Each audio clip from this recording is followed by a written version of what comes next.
Hi everyone, I'm John C. Morley, the host of the JMOR Tech Talk Show and Inspirations for Your Life.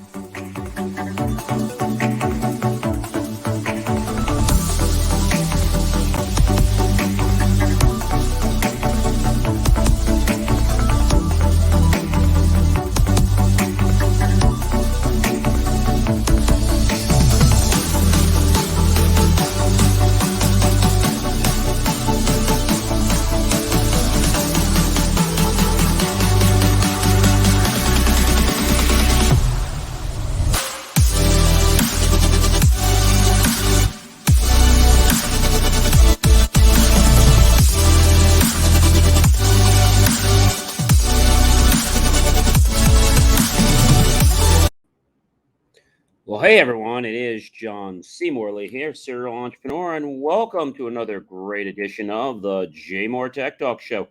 Can you believe it, everyone? We are on the first Friday of October.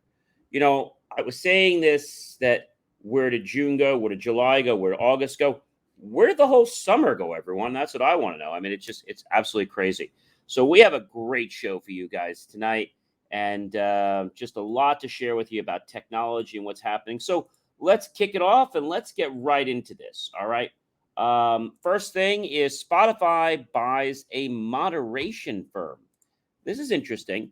So Spotify's, I guess, getting a little more serious about harmful content on its platform, and this new audio streaming player has acquired the Dublin-based Kinzen, a content moderation tech firm, and has been working with them since 2020. And the terms of the deal were not fully disclosed, but they were founded in 2017, and Kinzen has grown from moderating election-related content to targeting misinformation, disinformation, and hate speech, according to Reuters. So this is interesting, and it's now going to position Spotify's announcement that they made in June that's really going to change the form of now being part of the Safety Advisory Council to aid in the decisions about content moderation. So this is really interesting. I think it's a step in the right direction, and I'm happy to see that Spotify is taking this leap. And I think more content platforms are going to do something similar, because it's going to really be dictating the fate of where the company's going to go. And do they really care about the content, or are they pretty much not caring about the content? So that's something that I think we have to stay tuned to. So definitely stay tuned to that. And really happy about Spotify doing that. I think that's a great move. Something else in the news, guest shares a terrible experience exiting Disney's Animal Kingdom. All right, this is interesting because, we don't really hear a lot of this, but there was a guest that was actually at Animal Kingdom, and several other guests, and they were asked to evacuate. Not just adults, but kids were asked to literally walk up a ladder and then walk through the ground. Apparently, one of the tires had buckled out, and the lions were around, and they quickly got everyone out to safety. But, it's interesting because Walt Disney didn't do anything but give everyone one free fast lane pass. I don't know. This open aired vehicle going through in the Blue Yonder of the Disney animal plethora has some risks, and they house 34 species that roam free on 110 acres of land.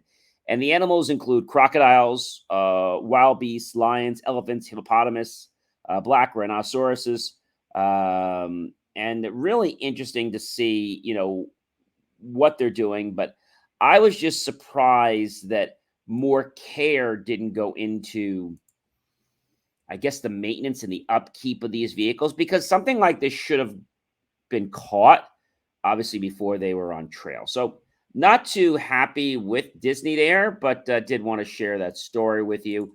And at least no one got hurt, but Unfortunately, people had to go through a lot of extra hodgepodge to get themselves to safety. So again, not a very good thing, but I'm happy everyone did get out in a very very safe manner.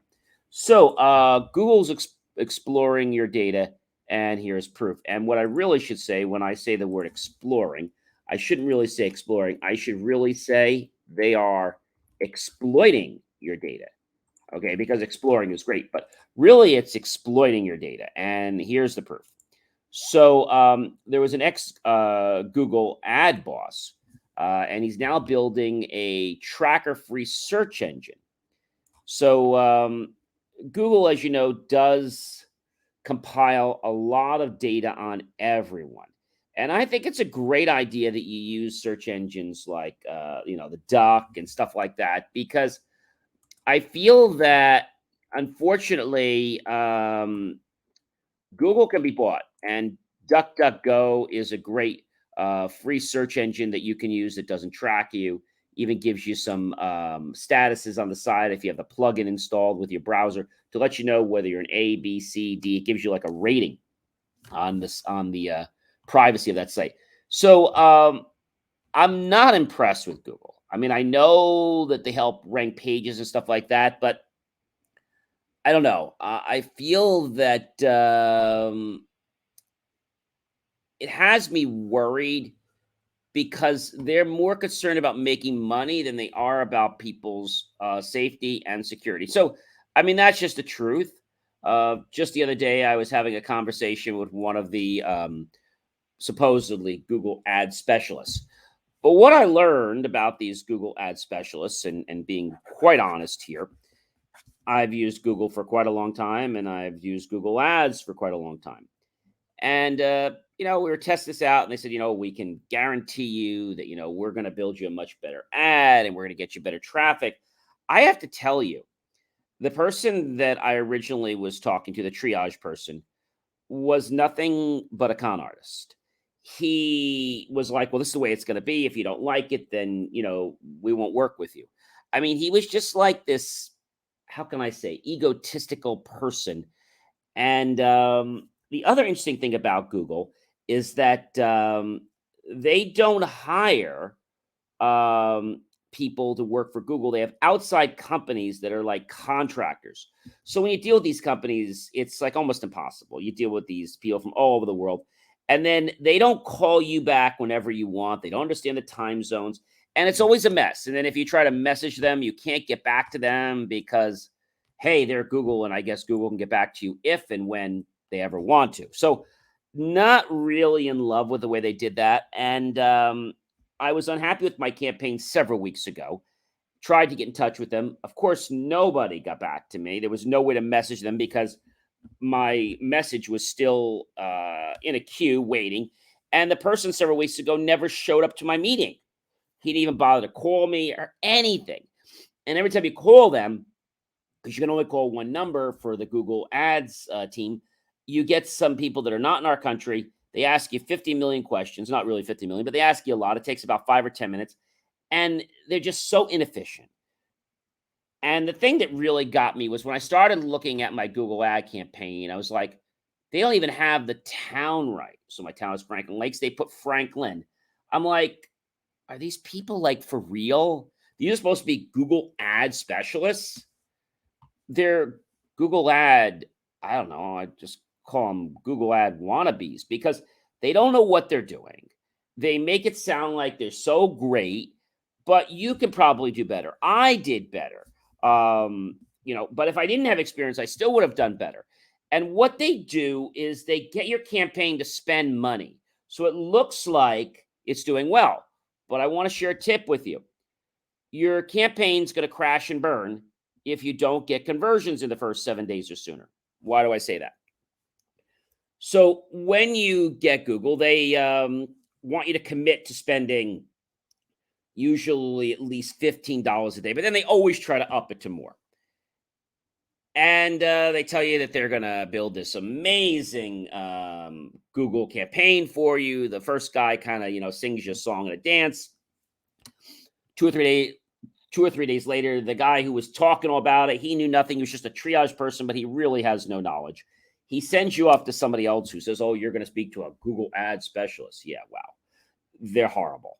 And so I spoke to one, explained my challenges, and all they did was just set my campaign to reach some very high sites, but they weren't targeted.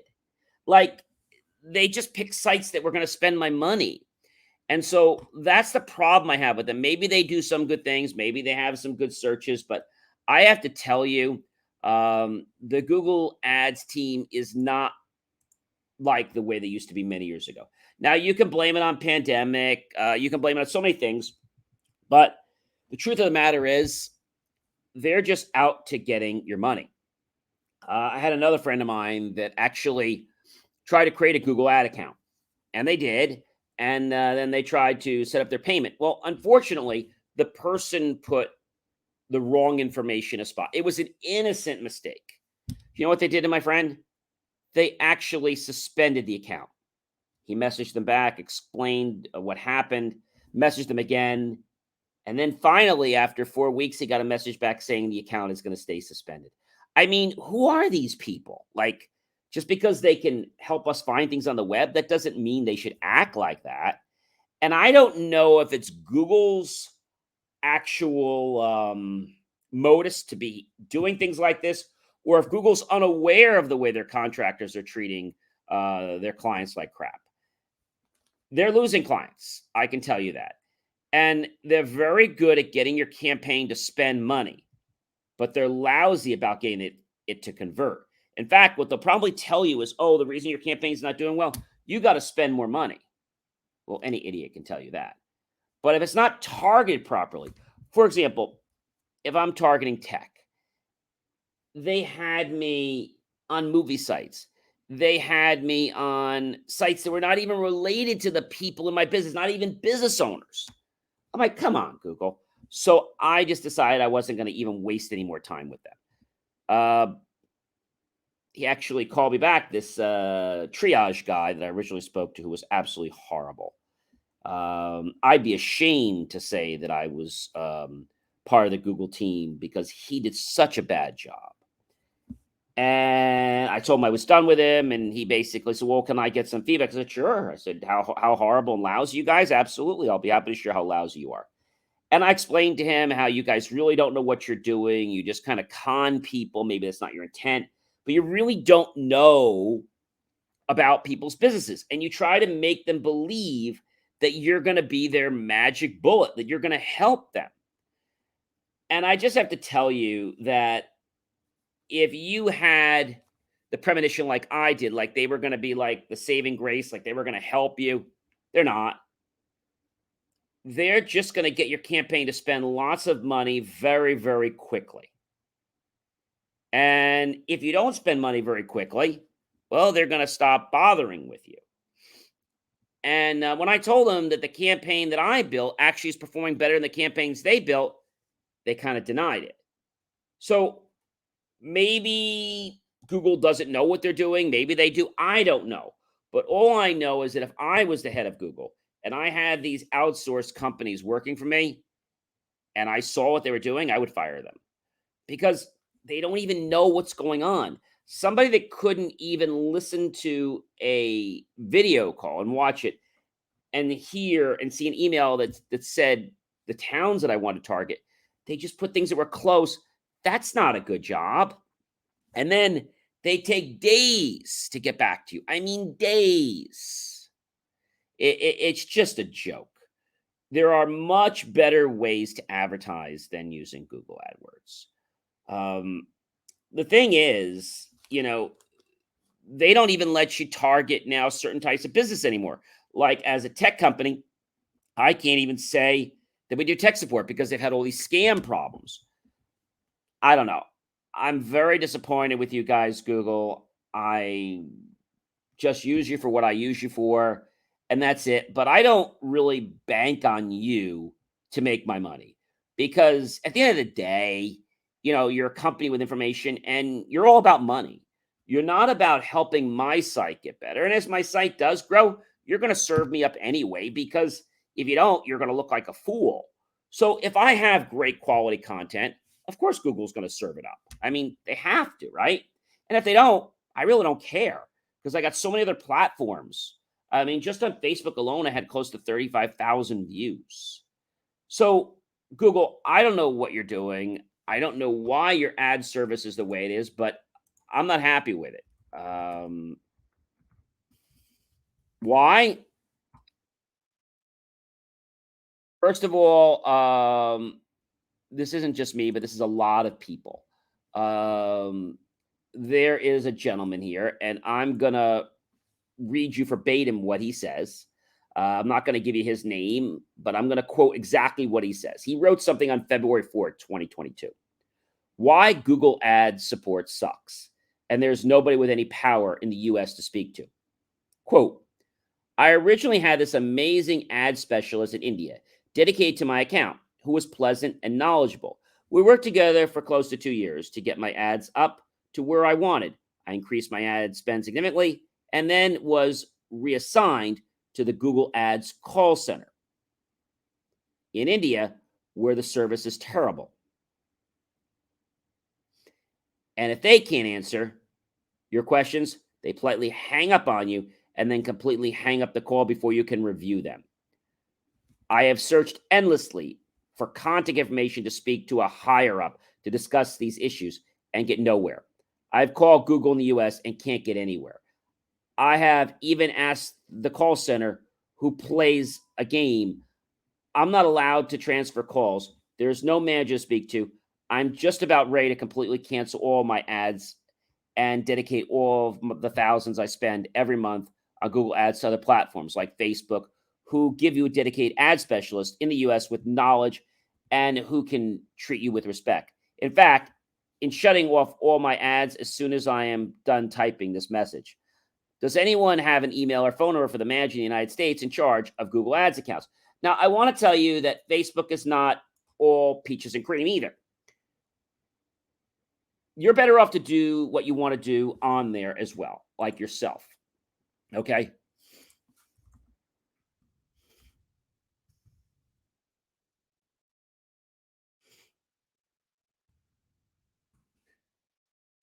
So, what I want to share with you is that here's another complaint. So, there are lots of complaints from these people. Okay. Um, this is what the product expert from Google said, and I quote, Hi, blank. I understand your frustration. I'm pretty familiar with the Google Ads support lines, and unless you're starting a new account, you'll be hard pressed to find someone to specifically talk to about your issue, other than your assigned account strategist. They do review account assignments on a quarterly basis, so next one would be up for review at the beginning of April. Is there anything we can help you with in the community forum? So really what they're trying to do is get you to figure out how to spend money fast. That's really what it's about. There's no escalation process. There's really no way of anything. I don't want you to think that Facebook is the best either, but you can get a lot more bang for your buck on Facebook. I mean, this is the truth. So I've had this experience. My clients have had this experience, and they used to be good. But whatever happened, I don't know, they blame it on the fact that they don't have staff. They have all this money, but they can't hire staff. They hire these subservient people that can't even figure out their way through a paper bag. I mean, literally. And when they don't have an answer to your question, they hang up on you.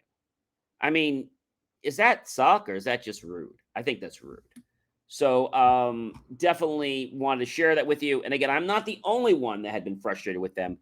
But when I told them that I would no longer be spending my ad campaign budget with them and I have to run, I said goodbye.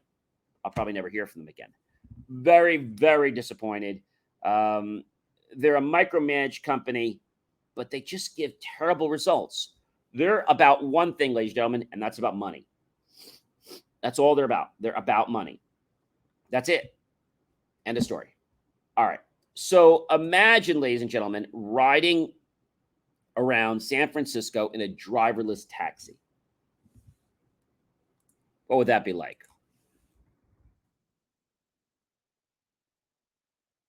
Think about that for a moment, right? Pretty cool. All right. So In San Francisco, a futuristic pilot is now taking place, as I just explained to you.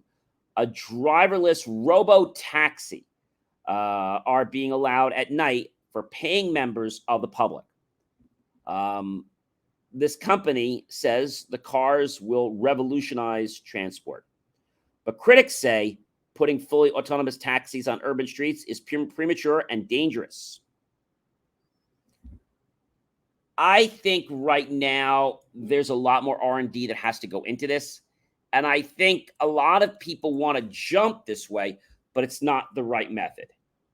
It's not the right method because there are too many variables that we don't know on the streets, from, let's say, light levels to other approaching cars. We've already seen several cars that do autonomous driving that aren't taxis, but just are driverless cars have accidents. And they say, well, that's just an anomaly. Okay, fine. So you want to be sitting in a car and, well, I'm sorry, we didn't figure out that. Yeah, that was another anomaly. We didn't know that, when the light was actually green and the other one was turning red at the same time. We might not be able to anticipate that, and we might suddenly go through the light. I mean, I'm just making this up, but my point is that these cars are not ready for the road. I mean, no way are they ready for the road. I mean, I think it's a problem. I think it's a big problem. And we saw what happened not too long ago with that emergency vehicle that couldn't get anywhere because it was being hindered by this driverless taxi. So, big problems. I'm not a fan of them yet. I think they may have some potential in the future, but I think a lot more R&D has to go through. And I also think that we need to limit the roads that they're on. So let's say that they're in a test community and maybe they're on for certain times so we can test them. I would recommend during the day, and that we test certain areas, maybe some back roads, but maybe not on main roads yet. So we would want them to drive on, let's say, non-major highways, but back streets. And let's just see how they navigate that plane. And if they do, great. But if they don't, then I think we really need to step back. I think it's really about the investors right now, and they're the ones that are pushing these cars to hit the road sooner than they're really ready. And if they hit the road sooner than they're ready, what's going to happen, ladies and gentlemen? We're going to have a big problem. And the problem we're going to have is accidents. I mean, that's no surprise, hopefully, for anyone to know. And in some other interesting news, we've talked about this once before. The EU Parliament approves common charging cable from 2024. We talked about this before, that a USB-C charger right besides Apple's proprietary Lightning cable would now be required. And smartphones and tablets, including the Apple iPhone and iPad, would have to use a USB-C charger from 2024, while laptop manufacturers would have until 2026 to make the switch to the USB-C charger.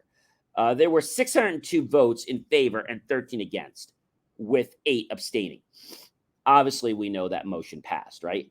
So members stated that, being that this was granted not too long ago, it's going to make technology easier, and I think it's going to create a pathway with a lot less confusion. So I'm happy to see that this got done. I know this was a lot of red tape for people. Which charger do I need again? And how many cables do I need to pull out of my drawer, right? So now we're going to have something a little better. So I'm happy to see that, and I'm going to give a kudos off to the EU Parliament for definitely coming around with that idea. Good idea, everyone. So here's something interesting. Imagine streaming videos, right? Like we do all the time.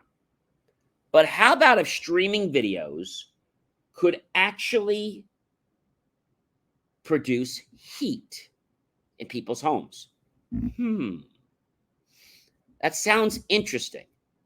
But how would that work? That's a great question, ladies and gentlemen. And I'm going to share that with you right now. So when we use a computer, we obviously create heat. Where else is there a lot of heat? In data centers.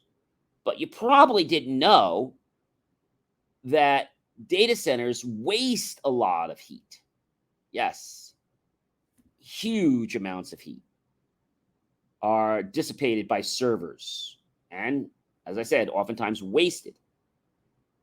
But there's one particular data center in Denmark that's now providing hot water and warmth to people's homes. How do they do this? Really simply. So they take the hot air that's coming off the servers and they push that up to the roof to over 200 plus heat exchangers and tubes. And they then take that, raising it to the higher temperature and pushing it back out. So they're actually taking the city's water, if you will, coming in, and then they're pushing it back out hot, and that's how they're getting their steam heat. Pretty cool innovation. I think this is something that we're going to see around the globe. It's definitely a very intelligent idea, and it shows that if we put our heads together, we really can use technology to not only empower us, but keep us a lot more efficient in the things that we do every day for not only ourselves, but for keeping our environment clean. All right. So another interesting story is the jury finds former Uber security chief guilty of concealing a data breach. Oh, this is just really great. So you all remember the San Francisco jury, and they had found, some cause for this, but later they went back, and it was just a few days ago. The San Francisco jury found the Uber Technologies Inc. Uber, UBER.N, former chief security officer Joseph Sullivan guilty of criminal obstruction for failing to report a 2016 cybersecurity incident to the authorities. A spokesperson from the Department of Justice confirmed this just recently. So when we think about this, we have to ask ourselves, what's going on? Why do companies like this try to hide information like this? Why? I think it comes down to the fact that, they're afraid. Okay. And this data breach in 2016 at the Uber facilities actually affected, get this, ladies and gentlemen, not 1 million, not 2 million, not 5 million, 57 million passengers and drivers. Ouch. Sullivan was fired from Uber in 2017, and he was found guilty on 2 counts, namely obstruction of justice and deliberate concealment, which is a felony. And so it was interesting to see how this all played out, but Uber is accepting the responsibility. So it seems like this is not the culture of Uber in what they're attempting to do. And once they did learn about it, they were responsible. So I think we can't really ask more of Uber, but I think we have to be cognizant of who our CSO, who our CIO are. And are they concealing information? Do we have reports of what's going on? Are we all aware of data breaches in the company at the executive level? We should be. Data breaches happen every single day in our world. And this data breach that happened caused a big problem in cybersecurity after the smaller breach in 2004 that saw hackers access approximately 50,000 consumers' personal information. I think people don't realize it's not just about money. It's about privacy and security. Now, I'm not going to mention the other company because it's not in any legal proceedings yet, but there is another company out there, that does, let's say, driving for deliveries for restaurants beside Uber. And this particular restaurant had a major breach And now people are still entering information into their app.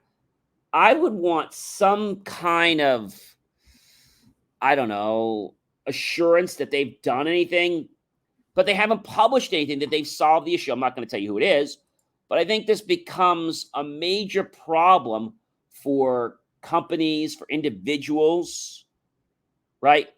And what do these companies do? Oh, we'll give you 1 free year of identity watch protection. Big deal, right? Big deal. People don't realize that once the damage is done, it's done. And this can be a major, major problem for people. This isn't something that you can just get out of in 20 minutes. This is something that could take people months or even longer, like years to get out of. I think it just comes down to a question of sometimes people being lazy.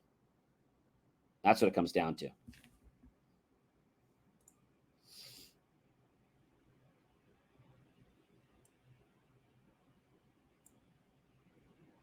Laziness.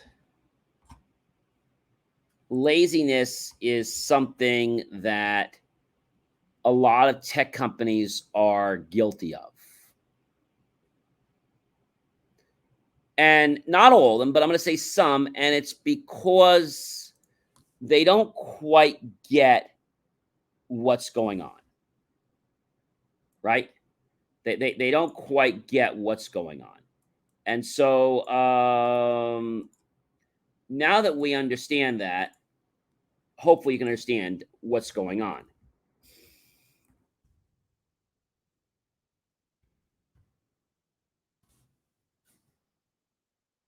I feel that a lot of people get concerned.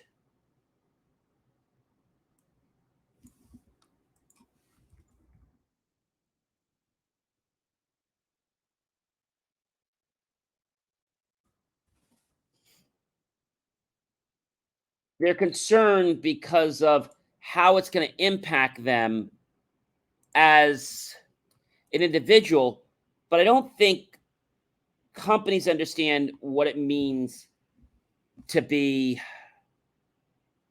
taking accountability and responsibility.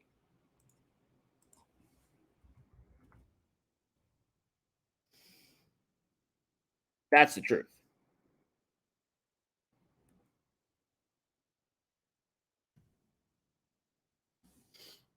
I mean, we all know that cyber threats are around all the time, right? But do people really take the time to understand what went wrong and what we need to do to make sure things are okay? And I'm going to have to tell you the answer is no. Not because they don't want to. Sometimes it's because they don't know how. Sometimes it's because they don't have the resources, right? We all know about the Yahoo data breach that happened 2013 to 2016, right? We know about the collection data breach in 2019, 2.2 billion usernames and associated passwords, right? The Adhar data breach in 2018,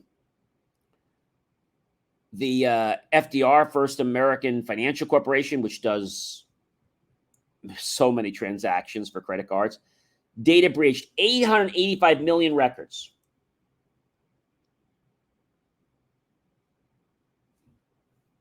Breaches with verification sites, even a breach from the people that do your credit report in 2017. 605 million records of 147 million people. There was a Facebook data breach in 2019, 540 million records. Crazy. There was a breach, ladies and gentlemen. Marriott had a data breach. 2018, 500 million records. There was the Friend Finder dating network data breach in 2016, 412 million user accounts. the US voter data breach in 2017 on 198 million American voters. So these numbers are alarming. And so I think, as I've said before, it's not a question of if you're going to get attacked, but when, if you're not properly protected. Now, when we think about, data breaches, we think about different things happening, it all comes down to accountability and responsibility. However, accountability and responsibility seem to just get swept under the rug when there is not a financial or fiduciary responsibility. Let me explain that. So let's say your company XYZ had a data breach and you're not doing the right thing by notifying people, which is what you should do. However, if that company now has a fine imposed on it or is threatened that they will have a fine if they do not disclose that they have a data breach, suddenly people want to become accountable. Not because they want to, but because they have to. You see, I think the biggest problem in cybersecurity right now is that people react not because they want to, but because they have to. In cybersecurity every day, I react because I want to, because I want to stay safe, not because I have to. I want to be ahead of the curve all the time. But too many people out there feel that, oh, it'll never happen to me. I'm just doing some photos, or, I don't really have much on my computer. If they get anything, it's okay. Or I don't really have much in that account. I'll just get a new credit card.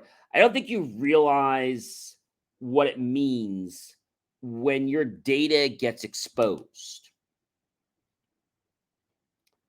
What I want to share with you right now is something really, really shocking.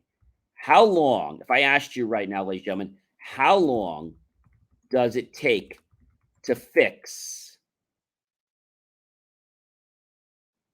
You know what I'm going to say, don't you?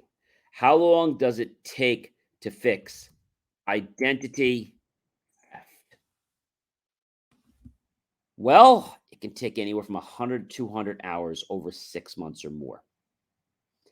And the recovery process may involve working with the 3 major credit bureaus to request a fraud alert, reviewing credit reports to pinpoint fraudulent activity, and so much more. The most important thing I want to share with you is, if this ever happens to you, is to document everything. So that myself, as a cyber fraud investigator, or other cyber fraud investigators, can help you. Because I think what happens is, even though we want to remember things, the memory of your mind actually reconstructs things, but maybe not in the same way that it happened. So it's important to get that stuff on paper as quickly as possible. I mean, that is just so vital. I cannot explain it to you anymore. Having the intent and having a corporate culture that believes in protecting your data, that wants to make sure that not only your data is protected, but the data of all the customers they serve. You see, that's a good company to work for. You probably worked for a company before where they take a credit card, they write down a piece of paper, and they shove it in a drawer, and then later they just burn it or they shred it. See, that's not ethical. When you use a provider like authorize.net and you store a credit card number, you don't store it on your system. They store it as a secure record, and you send them a key based on some information to allow it to be used. But the credit card number can never be viewed on your server. It's encrypted on their server. So I think a lot of people don't take the time, don't bother to keep their own and their customers' information safe because they figure, well, what's the big deal? Or they'll keep their own stuff safe, but they won't keep their customers' stuff safe. See, that's the problem I have. Identity fraud can happen like that. And if you're not aware of what's happening, That's a big problem. That's a very big problem. And we know that cyber fraud is growing every single day in our world. Every single day. Why? Because people are letting others get away with it. I was talking to a neighbor the other day, and our neighborhood got 32 cars stolen in a few months. Why? The cars were left in the driveway or they were left in the garage and the keys were left in the car. You're probably saying, well, how did that happen? Well, they're inside jobs. Maybe they were landscapers, maybe they did work on the property, etc. And they knew the garage access code and things like that. So I want to share another thing with you that's really vital tonight. If you have people that you don't know very well, temporary employees or people, it's important to give them temporary access, whether it's your business or your home, and make sure that access can be immediately revoked and that you can track it. So many people become trusting because they seem like a nice person. But then you realize that nice person just wiped you out, just stole from you. And you never would think to even suspect that person because they're so nice to you. Those are the ones that might do it to you. So if you have this attitude that you are not as trusting and that you are slow to trust people, then you'll be less likely to be taken advantage of. And so when you have a car or whatever it is, lock it up. Take the key, put the key in the house. If you have valuables, you go to a hotel, put the valuables in a safe. Put the password on the safe, right? If you have something really valuable, take it with you, right? I mean, you shouldn't be traveling with lots of valuables anyway, or you could always put it in a hotel safe, right?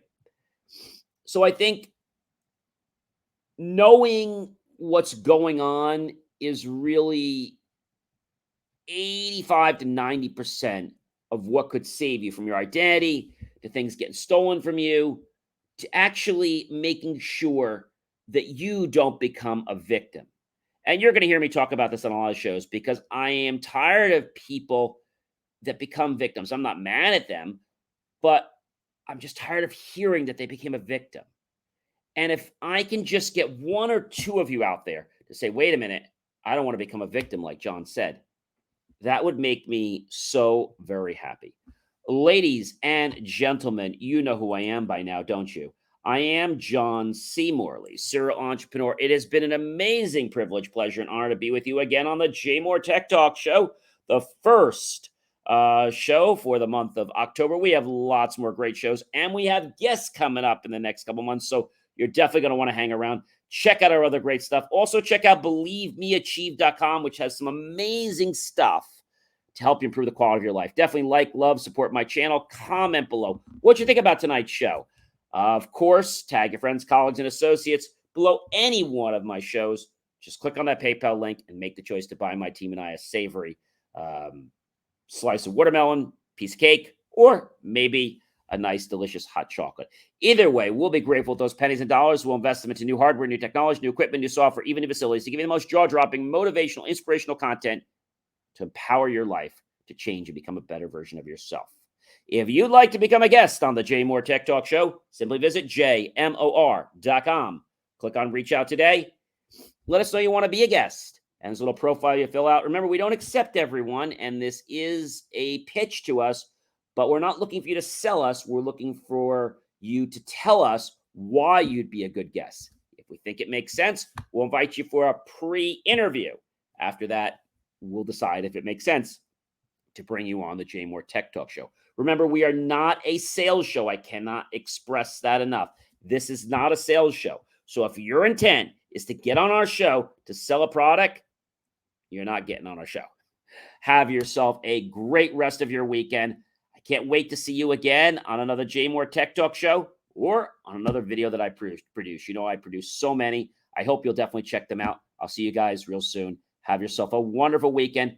Be sharp, be alert, and remember, don't be too trusting.